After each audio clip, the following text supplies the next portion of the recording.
Even examples of the Sun newspapers suppressing major public interest stories about household name people in return for favors have been uncovered by a Byline Times investigation, including their recent interview with BBC host Jermaine Jenas.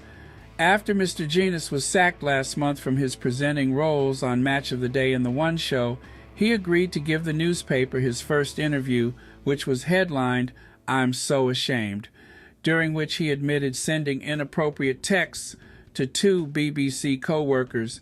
However, we can reveal the former footballer agreed to do so on the basis that the Sun suppressed a story it had featuring one of the women he had been messaging, and that it would not run any further allegations against him.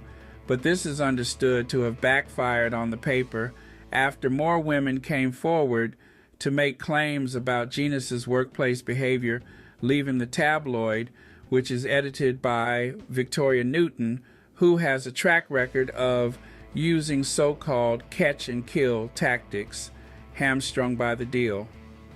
Other examples where the Sun has used this method include a primetime family entertainer photographed buying cocaine, 3 A-list sports stars breaking lockdown, one to host a sex party, and a football legend with a high-profile marriage cheating on his wife.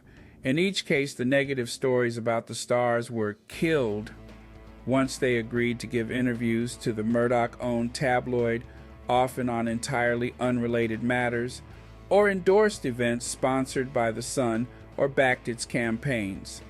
Contribute to the Media Watch crowdfunder, professor of media law at the University of Leeds, Paul Ragg criticized the practice, saying it towed the line of good ethics and potentially lawfulness.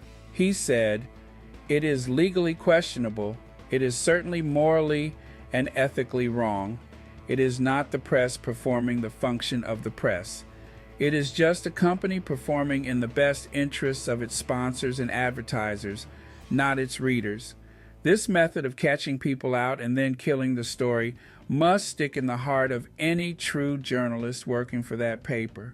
An investigation has found the catch and kills approach to news gathering has flourished at The Sun, the UK's most powerful tabloid, in the 4 years since February 2020, when Victoria Newton became its editor-in-chief.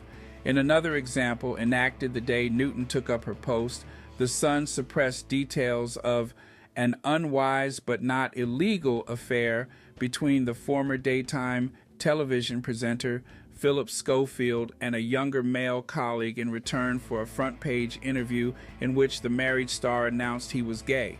When challenged, Schofield denied as absolutely, categorically untrue that his coming out front page was part of a newspaper deal with him and his management in 2019, saying instead that a media advisor encouraged it as part of his announcement.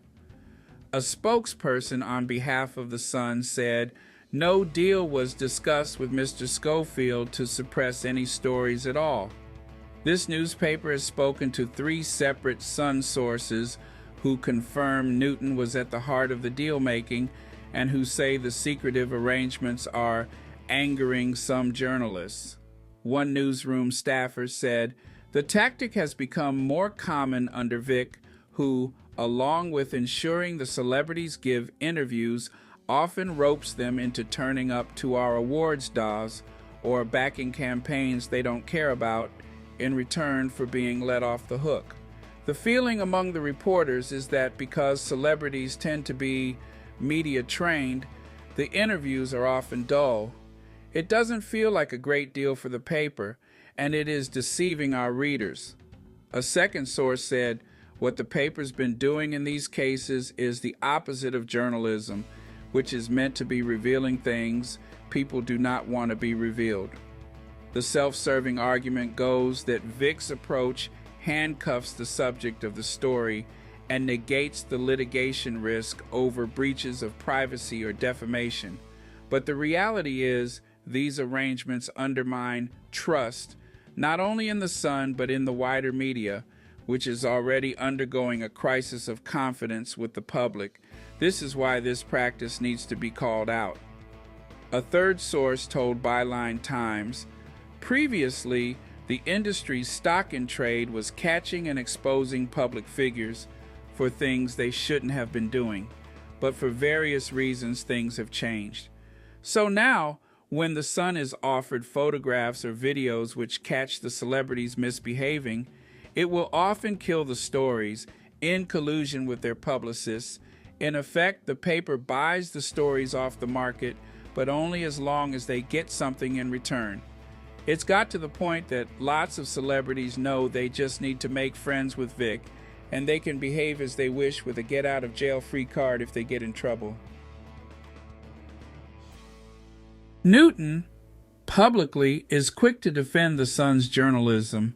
At a parliamentary reception last October, she spoke of the importance of press freedom in speaking truth to power and upholding the trust of readers. She also demanded the abolition of Section 40 of the Crime and Courts Act 2013, a legislation much criticized by the news media for making news outlets who fail to sign up to independent regulation liable for all sides' costs in court defamation proceedings, but which was drafted to give ordinary people access to affordable justice against newspapers by giving all sides a low-cost arbitration alternative to high court action, which is often only otherwise available to the rich and powerful. But the editor hit out at those who seek redress through the courts too. She added, "We at the Sun will always fight hard for our right to publish and have run stories in the face of the most heavy-handed legal threats. But the spiraling costs of such litigation means that stories and journalism in the public interest are under threat." Byline Times' investigation, however, calls into question that commitment to the public interest. In the case of the family entertainer buying cocaine, the Sun had caught their transactions on camera and also had extensive details of their addiction to the illegal Class A drug. But such was the popularity of the star and consequential usefulness to the tabloid, a deal was done to protect their public image while handing the paper other details of their private life. In the case of one A-list sports star, they were proven to have taken part in a group sex party at the height of lockdown, just as the Sun was pressing home for its readers the government's policies to place the rest of the population under effective house arrest. But the celebrity's unlawful behavior was overlooked in return for giving the paper an exclusive interview. In the case of a second household name, sports star, a footballer, they were also caught in breach of lockdown but went on to speak extensively about other personal matters rather than face potential criminal investigation. And in the case of the Love Rat football legend, their infidelities were hidden rather than having the state of their marriage splashed across the paper, putting them in hock to the tabloid, according to a well-positioned source. In January, the UK was found to have the least trusted media among 28 countries surveyed for the latest Edelman Trust Barometer. In response to the question, "How much do you trust that institution to do what is right?" just a third of respondents said they had faith in the British media.